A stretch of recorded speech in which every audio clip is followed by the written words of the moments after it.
بسم الله الرحمن الرحیم. سورة المائدة رکو نمبر 9.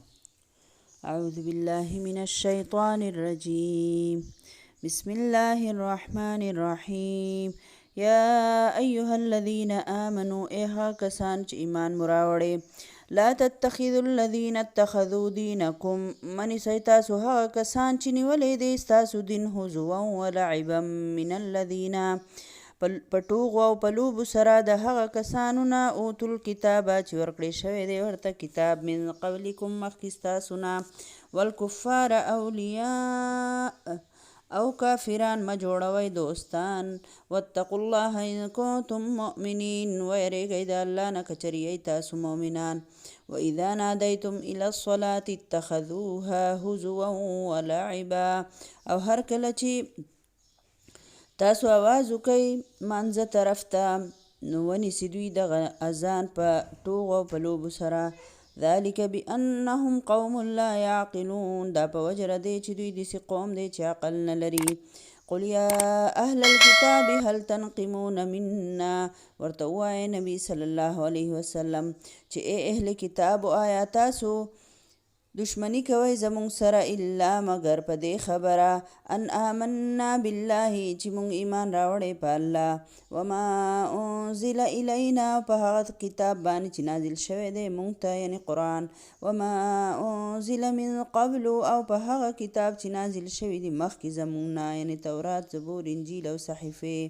وان اکثرکم فاسقون او بېشکه زیات په تاسو کې فاسقان دي قل هل انبئکم بشر من ذلك ورته ووایه یا تاسو له خبر درکم د ډېر خراب انسان د دینا مثوبة عند الله په لحاظ د انجام په نزد د الله سره من لعنه الله هغه څوک چې الله پې لعنت کړی دی وغضب علیه او غضب کړی دی په هغه باندې وجعل منهم القردة والخنازیر او جوړ کړي دي ځینې د دوی نه شادوګان او خنزیران وعبد الطاغوت او بندګي کړي ده د طاغوت اولئک شر مکانا واضل عن سواء السبیل دغه کسان ډېر بد دي په لحاظ د مرتبې سره او ډېر بېلارې دي د نیغې لارې نه واذا جاءوکم او هر کله چې راشي دا منافقان تاسو ته قالوا آمنا نو دوی وایي مونږ ایمان راوړی وقد دخلوا بالکفر او یقینا دوی را داخل شوي هم د کفر سره یي وهم قد خرجوا به او دوی بېشکه وتلي دي هم د دې کفر سره والله اعلم بما كانوا یکتمون او الله ډېر ښه پوهیږي په هغه څه باندې چې دا خلک یې پټوي چې دوی یې پټوي وترى كثيرا منهم او تبوینې ډېر خلک د دوی نه یسارعون فی الاثم چې دوی منډې وهي په ګناه په کارونو کې والعدوان او د ظلم په کارونو کې واکلهم السحت او دوی خوري حرام لبئس ما كانوا يعملون ډېر بد دی هغه چې کول به دوی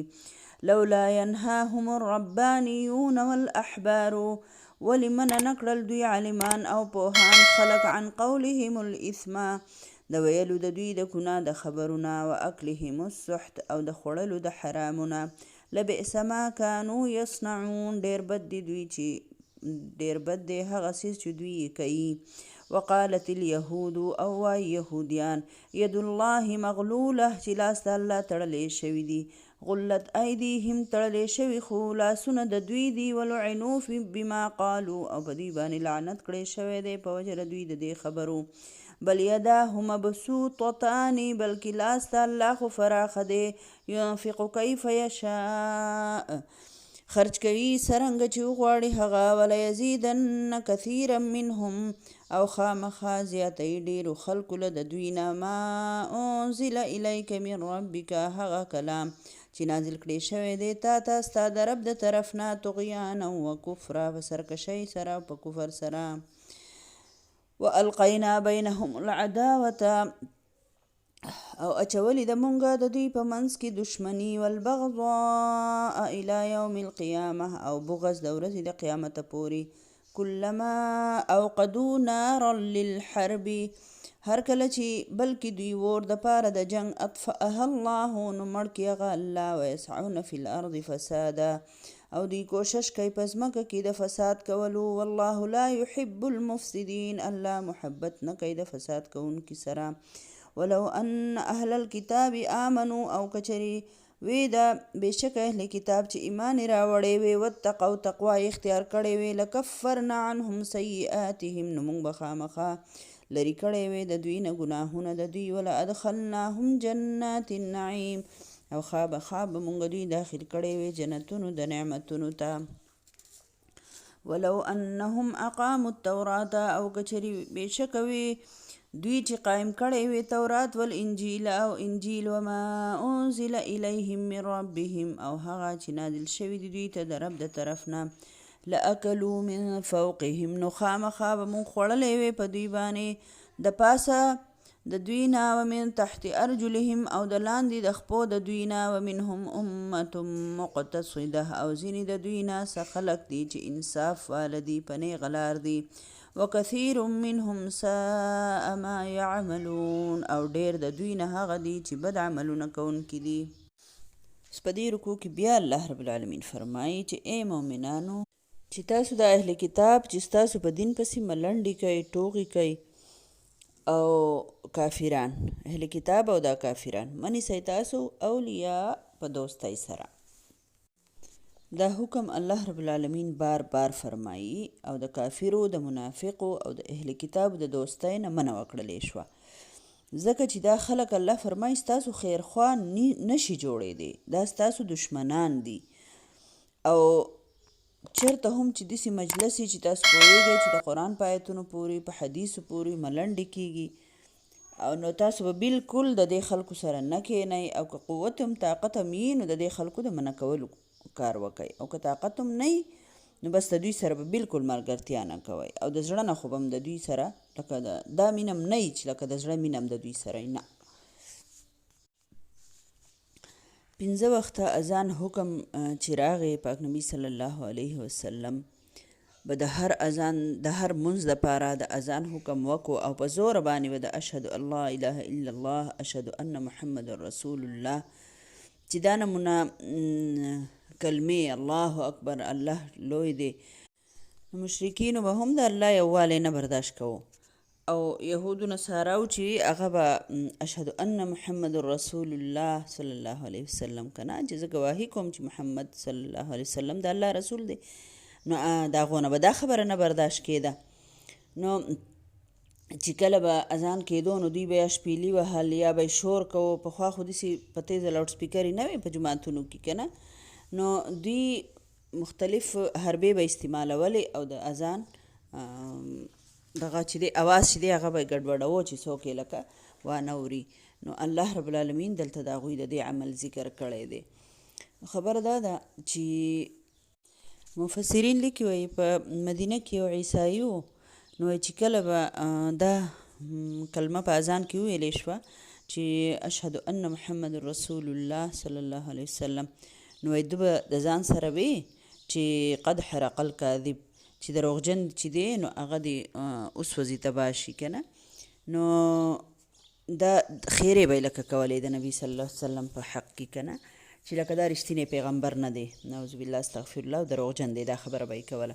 نو اتفاقي خبره وه چې پخوا به خلکو د یو بل نه اور وړو که نه لکه داسې ماچسې خو نه وي نو وایي چا دوی کره یو ګاونډی راغلل او هغې ته اور وړو بس په لاره کې د هغې نه چېرته سکروټه غورځېدلې وه او چا نه ولیدلي او بس ایسته کې د دوه هغه ټول کور ته اور ولګېدو او ټول کور او په کور کې چې څوک و ټول دوی دو غونډې وسوځېدل لکه الله پاک د هغه خیرې چې وې د هغه په حق کې رښتینې کړې الله پاک دې وسوځوو دې دروغجن بس دې الله پاک وسوځوو که نه الله دې موږ ټول د داسې حالت نه په امان کړي. نو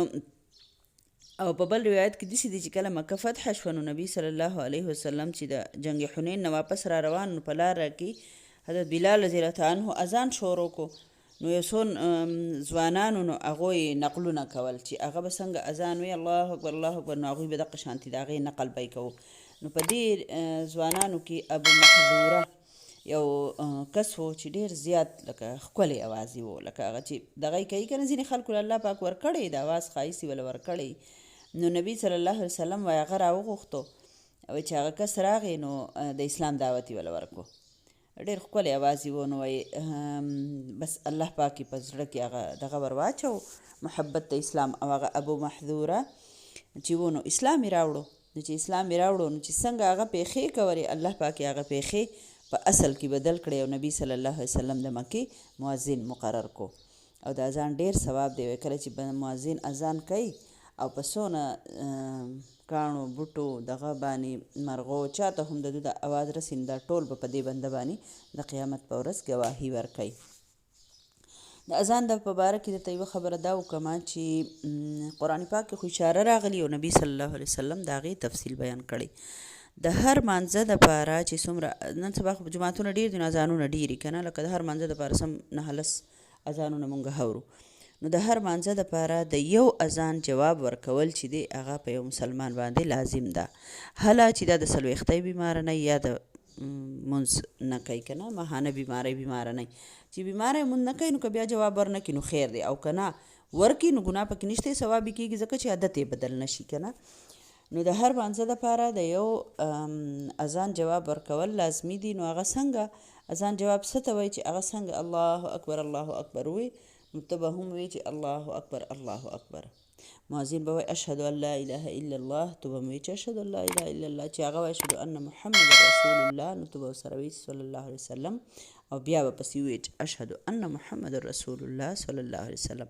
لکه هغه چې څه وایي ته به د هغې په شانتې وایي. بیا به هغه وایي چې حی علی الصلاه نو ته به وایي چې ولا حول ولا قوة الا بالله.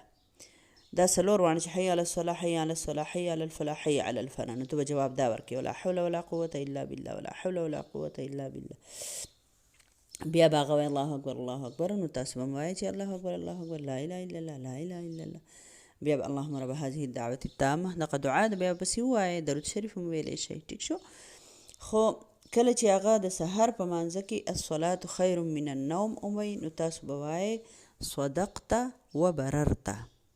صدقت وبررت. ټیک شو. 2 ځله به هغه دا ووایي، تاسو به دا جواب ورکوئ. نو د دې ډېر زیات ثواب دی او دا خامخا وایئ. ټیک شو. بیا الله رب العالمین یهودو نصاراو سره د مسلمانانو محبت خبره کوي چې دا مسلمانان خو د لکه منافقین، مسلمانان نه خو منافقین د خپل دنیا د خوالي دپاره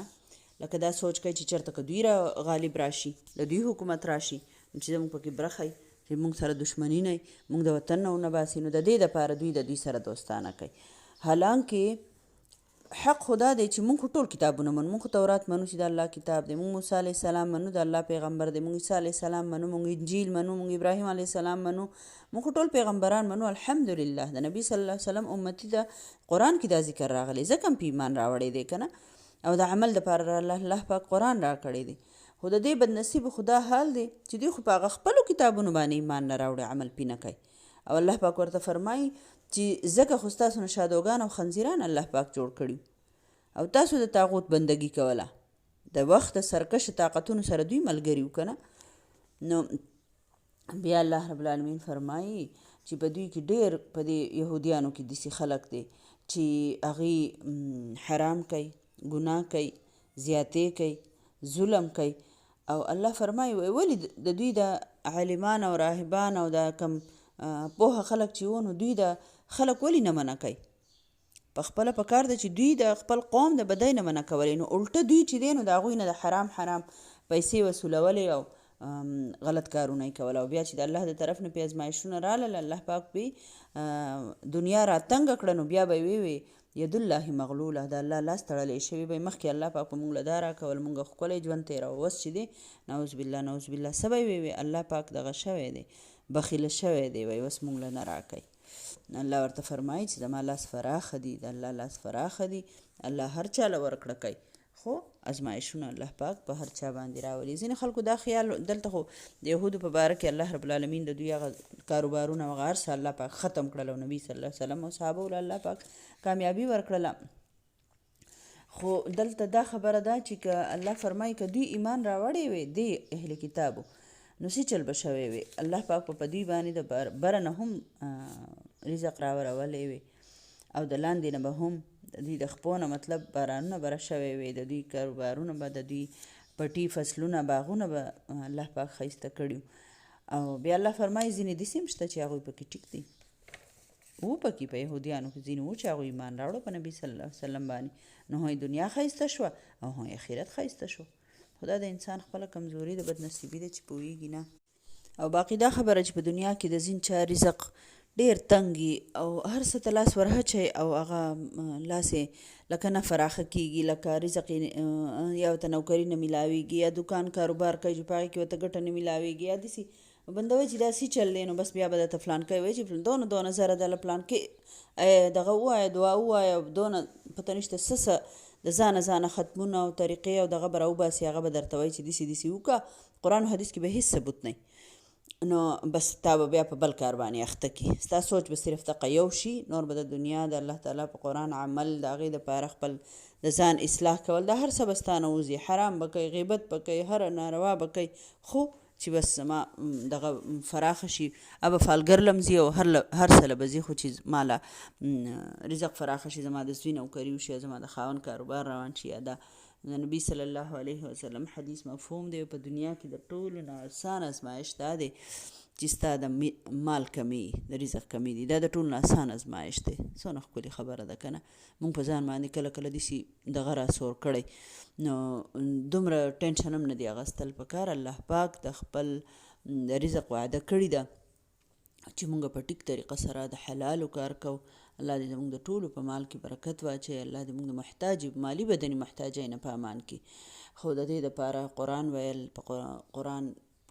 پوره قرآن چې دی هغه دې دپاره دی چې ته په هغې باندې سوال کوه، قرآن یې زده کړه. چې مونږ قرآن ووایو، ترجمه تفسیر وکړو، بیا پرې مونږ دعا وغواړو د الله نه، نو څومره بهتره خبره ده که نه، چې یو خوا مونږ خپل عمل ښایسته کوو او بل خوا الله ته زاري کوو.